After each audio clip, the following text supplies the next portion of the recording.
Hello बच्चों, तो आज से हम लोग क्लास 9 की क्लासेस शुरू कर रहे हैं। पहले हम लोग शुरुआत करेंगे सिविक्स के साथ। आपके सिविक्स का पहला लेसन है what is democracy, why democracy. अब ये डेमोक्रेसी क्या होती है? 3 फॉर्म ऑफ गवर्नमेंट होती है बच्चों, मोनार्की, डिक्टेटरशिप एंड डेमोक्रेसी।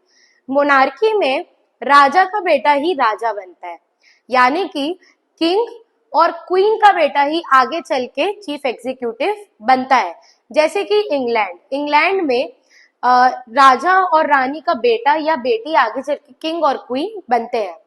दूसरा होता है हमारा डिक्टेटरशिप। ये बहुत ही क्रूअल तरीका होता है रूल करने का, जिसमें जो गवर्नमेंट होती है वो पब्लिक के द्वारा इलेक्टेड नहीं होती है, वो सेल्फ डिक्लेयर्ड होती है और उनका रूल करने का तरीका बहुत ही क्रूअल होता है। कॉन्स्टिट्यूशन के हिसाब से वो रूल नहीं करते हैं। अब तीसरा हमारा होता है जिसके बारे में हमारा चैप्टर है, विच इज डेमोक्रेसी। अब डेमोक्रेसी को मैं आपको बहुत ही सिंपल तरीके से समझाती हूँ, सब दिमाग से निकाल दो। बस इमेजिन करो अपना एक क्लासरूम। अब क्लासरूम में हमारे समय में तो भाई रोल नंबर वाइज मैम बना देती थी, या मैम का जो फेवरेट स्टूडेंट होता था उसी को हमेशा क्लास मॉनिटर बना देती थी। बचपन में इवन हमने सब में विशेष भी मांगी है कि काश मुझे क्लास मॉनिटर बनने का मौका मिल जाए। तो एक क्लासरूम है, उस क्लासरूम में 2 रिप्रेजेंटेटिव है, 2 दावेदार हैं, एक शीला और एक पिंटू। ये 2 दावेदार हैं क्लास के रिप्रेजेंटेटिव यानी कि मॉनिटर बनने के। ये बोलती है मैं ज्यादा सुटेबल मॉनिटर बनने के, और ये बोलता है मैं ज्यादा सुटेबल हूँ मॉनिटर बनने के लिए। अब जो क्लास टीचर है उन्होंने सबको मौका दिया वोट करने का। अगर मान लो क्लास में 40 स्टूडेंट्स है तो क्लास टीचर ने 40 के 40 स्टूडेंट्स को मौका दिया वोट करने का। तो बच्चों ये क्या है? डेमोक्रेसी है। और सब ने वोट करके अपना एक रिप्रेजेंटेटिव चुना। तो वो क्या है बच्चों? वो क्या है? रिप्रेजेंटेटिव। वो क्या है? डेमोक्रेसी है। अब मान लो कि किसी कारणवश क्लास टीचर बोलती है कि पर्टिकुलर रिलीजन के बच्चे वोट नहीं कर सकते, तो क्या ये डेमोक्रेसी है? नहीं, ये डेमोक्रेसी नहीं है। या टीचर बोलती है गर्ल्स वोट नहीं कर सकते, सिर्फ बॉयज वोट करेंगे, तो क्या ये जेंडर इक्वालिटी है? नहीं, तो ये डेमोक्रेसी के अंदर नहीं आएगा। अब डेमोक्रेसी में कई पार्टीज बहुत सारी डर्टी पॉलिटिक्स और बहुत सारे डर्टी ट्रिक्स का यूज करती है इलेक्शन जीतने के लिए। मान लो पिंटू ने सबको समोसा पार्टी दी और कहा कि आप लोग मुझे ही वोट करना। वहीं शीला ने क्या किया कि समोसा के साथ साथ पेस्ट्री पार्टी भी दे दी। तो ये क्या हुआ बच्चों? ये घूस देना हुआ। आप किसी सामने वाले को कुछ ब्राइब कर रहे हो अपने आप को वोट देने के लिए, तो ये डेमोक्रेसी की डर्टी ट्रिक में आएगा। तो डेमोक्रेसी क्या होती है? Democracy is a form of government in which people elect their representative. अब इसमें बहुत सारे क्वेश्चन निकल के आते हैं कि क्या सभी लोग वोट दे सकते हैं? क्या बच्चा 5 साल का वोट दे सकता है? नहीं। तो इसके लिए हमें समझना होगा यूनिवर्सल एडल्ट फ्रेंचाइज को। अब ये यूनिवर्सल एडल्ट फ्रेंचाइज क्या होता है? यूनिवर्सल एडल्ट फ्रेंचाइज एक ऐसा एक्ट है, एक ऐसा लॉ है जिसके तहत 18 ईयर से अबव लोग ही वोट दे सकते हैं। जो लोग, लड़का या लड़की 18 साल से ऊपर है और इंडिया के सिटीजन है, वही लोग वोट दे सकते हैं। ये होती है यूनिवर्सल एडल्ट फ्रेंचाइज। आपको पता है अक्षय कुमार वोट नहीं दे सकते? क्यों नहीं दे सकते? क्योंकि उनके पास कनाडा की सिटीजनशिप है। आपको पता है कैटरीना कैफ वोट नहीं दे सकती? क्यों? क्योंकि उनके पास फॉरेन कंट्री की सिटीजनशिप है, इंडिया की सिटीजनशिप नहीं है उनके पास। तो ये होता है universal adult franchise. People who are 18 or above and are citizen of India have complete right to vote irrespective of their caste, creed, color और religion। चाहे वो गोरे हो या काले हो, चाहे उनका कोई भी जेंडर हो, वो वोट देके अपना रिप्रेजेंटेटिव चूज कर सकते हैं। इवन बच्चों अभी सुप्रीम कोर्ट ने 2019 में ट्रांसजेंडर्स को, थर्ड पार्टी को वोट देने का राइट भी ग्रांट कर दिया है। एक सीरीज आई थी जियो सिनेमा में ताली करके, वो जरूर देखना, बहुत अच्छी है, जिसमें आपको पता चलेगा कि जो ट्रांसजेंडर्स होते हैं, थर्ड जो जेंडर होते हैं, उनको क्या क्या डिफिकल्टीज का सामना करना पड़ता और कितनी मुश्किल से उन्हें वोटिंग राइट मिली थी। तो ये था हमारा डेमोक्रेसी। आई होप डेमोक्रेसी आपको क्लियर हो गया होगा। अब डेमोक्रेसी को और डीपली और अच्छे से समझने के लिए हमें उसके फीचर्स समझने होंगे। कोई कार खरीदते हो उसके फीचर पहले देखते हो ना, तो डेमोक्रेसी को और अच्छे से समझने के लिए हमें उसके फीचर्स को समझना होगा। ये कुछ 4 मेजर इंपॉर्टेंट फीचर्स है डेमोक्रेसी के, जिसको हम केस स्टडीज के माध्यम के थ्रू समझेंगे। सबसे पहला, major decisions are taken by elected leaders. इसको हम समझेंगे, पाकिस्तान के एग्जांपल्स हैं। Free and fair electoral competition, इसको हम समझेंगे चाइना एंड मैक्सिको के एग्जांपल्स हैं। 1 person 1 vote 1 वैल्यू, इसको हम समझेंगे वोटिंग राइट के माध्यम से। And rule of law and respect for rights, इसको हम समझेंगे जिवामे के एग्जाम्पल से। अब सबसे पहला हमारा फीचर है, major decisions are taken by elected leader. जितने भी मेजर डिसीजन है उसको कौन लेगा? Elected leader.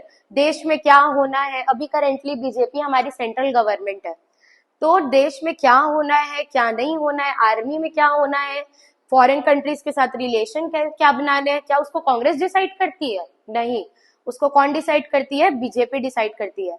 क्यों? क्योंकि बीजेपी हमारी क्या है? सेंट्रल गवर्नमेंट है। हमने उनको इलेक्ट किया है अपना एज अ रिप्रेजेंटेटिव, ताकि वो हमारे लिए फैसले ले पाए। अब अपन आते हैं पाकिस्तान में।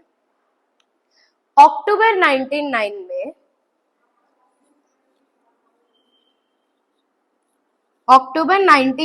में एक बंदा रहता है, ठीक है, बहुत खड़ूस, जिसका नाम था जनरल परवेज मुशर्रफ। अब ये जनरल परवेज मुशर्रफ पाकिस्तान में मिलिट्री कूप लीड कर देता है और वहां की डेमोक्रेटिकली गवर्नमेंट को हटा के अपने आप को वहां का चीफ एग्जीक्यूटिव डिक्लेयर कर देता है। नाम पसंद नहीं आता चीफ एग्जीक्यूटिव, तो उसको चेंज करके अपने आप को वो प्रेसिडेंट डिक्लेयर कर देता है। और वही 2002 में एक लीगल फ्रेमवर्क ऑर्डर इशू होता है। ये लीगल फ्रेमवर्क ऑर्डर इसी आदमी ने किया था, जनरल परवेज मुशर्रफ ने। और इस लीगल फ्रेमवर्क ऑर्डर के तहत मैक्सिमम पावर्स किसके हाथ में रहेगी? सो कॉल्ड प्रेसिडेंट के हाथ में। सारी की सारी मैक्सिमम पावर्स किसके हाथ में रहेगी? ये so called president which was general Parvez Musharraf. Cabinet council जो ऑलरेडी वहां पे होती है, उसके ऊपर उन्होंने एक नेशनल काउंसिल बना दिया। नेशनल काउंसिल किसने बिल्ड किया? जनरल परवेज मुशर्रफ ने। तो ये था हमारा पाकिस्तान का केस स्टडी। इससे हमको क्या समझ आता है कि ये पीपल के द्वारा इलेक्टेड गवर्नमेंट नहीं है। जो पहले डेमोक्रेसी थी उसको हटा के जनरल परवेज मुशर्रफ ने क्या किया? मिलिट्री कूप करके फोर्सफुली वहां पे डिक्टेटरशिप स्टैब्लिश की। तो क्या पीपल इस पे बिलीव करेंगे? नहीं। तो क्या पाकिस्तान एक डेमोक्रेटिक कंट्री हुई उस समय? नहीं। तो मेजर डिसीजन, तो डेमोक्रेसी में जो मेजर डिसीजंस है वो किसके हाथ में होनी चाहिए पावर? कि हमारे डिसीजंस हम जिसको इलेक्ट कर रहे हैं वही ले। कैसा लगेगा कोई आपके घर के डिसीजन आपके घर वाले ना लेके बाहर वाले ले? नहीं अच्छा लगेगा ना। तो मेजर डिसीजन वही इंश्योर करता है, डेमोक्रेसी वही इंश्योर करता है कि हम जिसको इलेक्ट करें वही हमारे मेजर डिसीजंस ले। अब आते हैं हम लोग सेकंड में, free and fair electoral competition. इसमें 2 केस स्टडी आप लोग को दी हुई है। एक है चाइना की केस स्टडी, दूसरी है मैक्सिको की केस स्टडी। अब चाइना में क्या होता है? चाइना में एक पार्टी रहती है, चाइनीज कम्युनिस्ट पार्टी, ठीक है। वो चाइनीज कम्युनिस्ट पार्टी बहुत सालों से चाइना को रूल करते आ रही है और वो सो कॉल्ड डेमोक्रेसी चला रही है। सो कॉल्ड डेमोक्रेसी मतलब कोई भी नई पार्टी को अगर, मान लीजिए इंडिया की बात करते हैं हम, कोई भी नई पार्टी को अगर पावर में आना है तो क्या उसे बीजेपी से परमिशन लेनी पड़ेगी? नहीं लेनी पड़ेगी। लेकिन चाइना में क्या था, कोई भी अगर नई पार्टी इलेक्शन में खड़े होना चाह रही है तो उसको किससे परमिशन लेनी पड़ती थी? चाइना से परमिशन लेनी पड़ती थी। तो ये तो गलत है। और चाइनीज कम्युनिस्ट पार्टी किसी को परमिशन ग्रांट भी नहीं करती थी, अपना एक ही इलेक्शन में खड़े होके वही हमेशा जीतती थी। तो ये तो डेमोक्रेसी, ये सो कॉल्ड डेमोक्रेसी, सिर्फ दिखावे की डेमोक्रेसी। तो हमेशा से वहां पे एक ही पार्टी जीतती आई है, चाइनीज कम्युनिस्ट पार्टी। उसके बाद मेक्सिको में क्या हुआ था? मेक्सिको में एक आईआरपी पार्टी थी, इंस्टीट्यूशनल रिवॉल्यूशनरी पार्टी।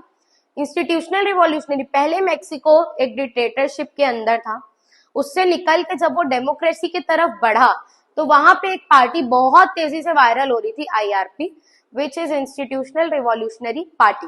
अब इंस्टीट्यूशनल रिवॉल्यूशनरी पार्टी में जो लोग थे वो लोग डर्टी ट्रिक्स का इस्तेमाल करते थे इलेक्शन को जीतने के लिए। डर्टी ट्रिक्स मतलब कि जैसे कि मान लीजिए कि पेरेंट्स टीचर मीटिंग में टीचर्स को फोर्स करना कि आप पेरेंट्स को इंसिस्ट कीजिए कि हमें वोट दे, आईआरपी पार्टी को वोट दे। दूसरों को डराना धमकाना कि वो आईआरपी को वोट दे, और एंड वक्त पे पोलिंग बूथ को शिफ्ट कर देना ताकि लोग वोट कास्ट ना कर पाए। तो ये डर्टी ट्रिक्स आईआरपी यूज करती थी इलेक्शन को जीतने के लिए। तो क्या ये डेमोक्रेसी के अंदर आएगा? नहीं, ये भी हमारा सो कॉल्ड डेमोक्रेसी के अंदर आएगा। Free and fair electoral competition democracy यही इंश्योर करती है कि सभी कैंडिडेट को, जितनी भी पार्टी है, जितने भी रिप्रेजेंटेटिव है, सबको इक्वल मौका दिया जाए ताकि वो अपनी बात रख सके और ताकि वो वोट ले सके। सभी को इक्वल अपॉर्चुनिटी दी जाती है। एक बजट इशू करती है गवर्नमेंट 25 लाख का, कि इससे ऊपर एक पार्टी अपने कैंपेन में खर्चा नहीं कर सकती। तो वो 25 लाख का बजट कांग्रेस को भी मिलेगा, बीजेपी को भी मिलेगा, आम आदमी पार्टी को भी मिलेगा। ऐसा नहीं है कि बीजेपी को 30 लाख का बजट मिल रहा है, कांग्रेस बड़ी गवर्नमेंट नहीं तो उसको 20 का बजट मिल रहा है, ऐसी बात नहीं है। Free and fair electoral competition, सभी कॉम्पिटिशन में पार्ट ले रहे हैं और सभी को अपना राइट है अपनी बात रखने का और वोट हासिल करने का। लेकिन मैक्सिको में ये चीज नहीं हो रही थी। मैक्सिको में जो आईआरपी पार्टी थी वो बहुत ज्यादा डर्टी ट्रिक्स का इस्तेमाल करती थी, प्लस बहुत ही एक्सपेंसिव कैंपेन्स करती थी, बहुत खर्चा देना, किसी को ब्राइब करना कि मैं तुम्हें पैसे दे रहा हूं तुम मुझे वोट दो। तो ये सारे डर्टी ट्रिक्स का इस्तेमाल वो लोग करते थे। तो क्या ये डेमोक्रेसी के अंदर आएगा? नहीं, ये डेमोक्रेसी के अंदर नहीं आएगा, क्योंकि पीपल नहीं चाहते थे कि वो पार्टी बार बार इलेक्ट हो, लेकिन चाहने और ना चाहने से भी वही पार्टी बार बार इलेक्ट हो रही थी। तो आई होप आपको ये दोनों फीचर समझ आ गए होंगे। अगर मान लीजिए आपने किसी गेम में पार्टिसिपेट किया और आपके रिलीजन की वजह से आपको उसमें, आपने पार्टिसिपेट किया, फॉर्म के पैसे दिए हर चीज के, लेकिन खेलने का मौका नहीं मिला, तो ये तो गलत होगा। लेकिन आपके कास्ट की वजह से आपको खेलने का मौका नहीं मिला, आपके जेंडर की वजह से आपको खेलने का मौका नहीं मिला, तो ये चीजें गलत है। तो free and fair electoral competition या डेमोक्रेसी यही इंश्योर करती है कि जितनी भी पार्टी खड़ी है सबको फेयर चांस मिलना चाहिए कि वो आके अपनी बात पीपल के सामने रखे, और पीपल के पास भी पूरा पूरा राइट होना चाहिए, पूरी स्वतंत्रता होनी चाहिए कि वो अपने मनपसंद रिप्रेजेंटेटिव को चूज कर पाए, ना कि किसी दबाव में आकर किसी रिप्रेजेंटेटिव को चूज करें। तो अगला पॉइंट है हमारा 1 पर्सन 1 वोट 1 वैल्यू। एक पर्सन एक ही वोट कास्ट कर सकता है और उसकी वैल्यू भी कितनी होगी? एक।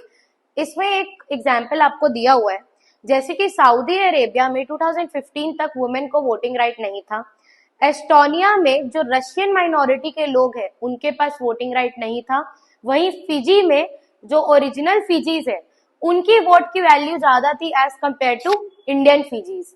तो ये सब चीज को हटाने के लिए एक फीचर और है डेमोक्रेसी का, तो ये डेमोक्रेसी के अंदर नहीं आएगा कि सिर्फ मेल्स वोट करेंगे, या एक मान लीजिए इंडिया को एक सेकुलर देश कहा जाता है, बहुत सारे रिलीजन के लोग रहते हैं यहाँ पे, तो मान लीजिए वोट के दौरान किसी पर्टिकुलर माइनॉरिटी रिलीजन को कहा जाता है कि आप वोट नहीं दे सकते, तो ये तो गलत है क्योंकि वो भी इंडिया के सिटीजन है।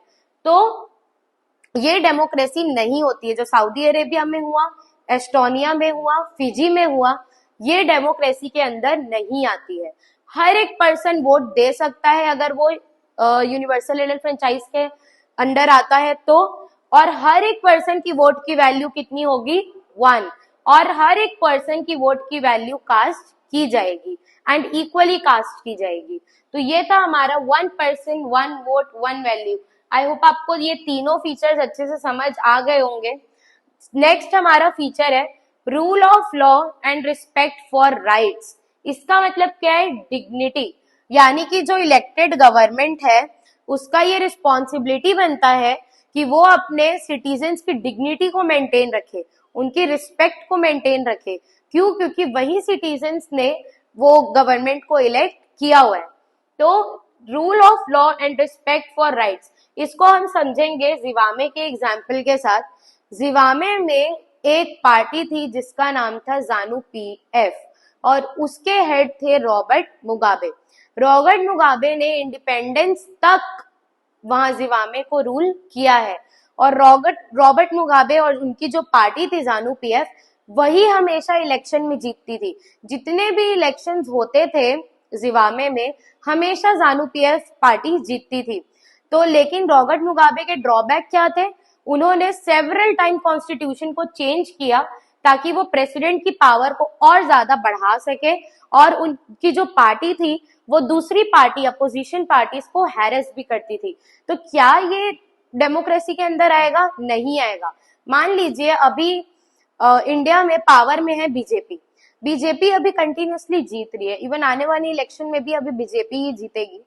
तो जो बीजेपी जीत रही है, अगर वो अपने अपोजिशन पार्टी को हैरेस करे तो ये क्या सही है? नहीं है। और क्या बीजेपी बार बार कॉन्स्टिट्यूशन चेंज करती है ताकि नरेंद्र मोदी जी की पावर या द्रौपदी मुर्मू जी की पावर बढ़ सके? नहीं।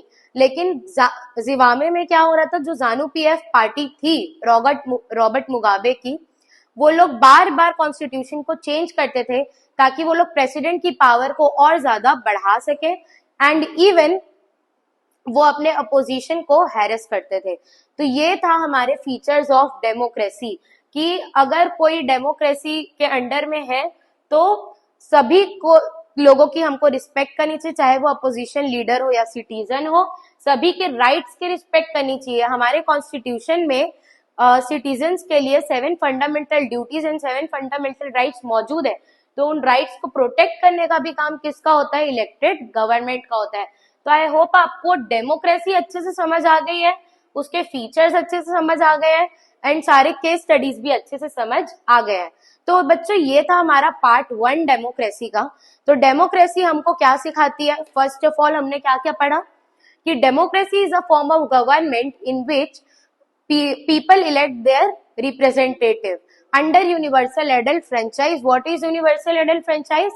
People who are 18 and above have right to vote irrespective of their caste, creed, religion, etc. उसके बाद features of democracy में major decisions are taken by elected leaders, free and fair electoral competition, 1 person 1 vote 1 value, rule of law and respect for rights, यानी कि citizen और even opposition party की dignity को maintain रखना। तो हम लोग इसके सेकंड पार्ट में वाई डेमोक्रेसी के बारे में डिस्कस करेंगे, जिसमें हम डेमोक्रेसी के arguments for democracy and arguments against democracy यानी कि एडवांटेजेस एंड डिसएडवांटेजेस को डिस्कस करेंगे एंड उसके फाइनल कंक्लूजन को। Thank you. तो इसका पार्ट 2 देखना मत भूलना और लाइक सब्सक्राइब करके जाना। बाय।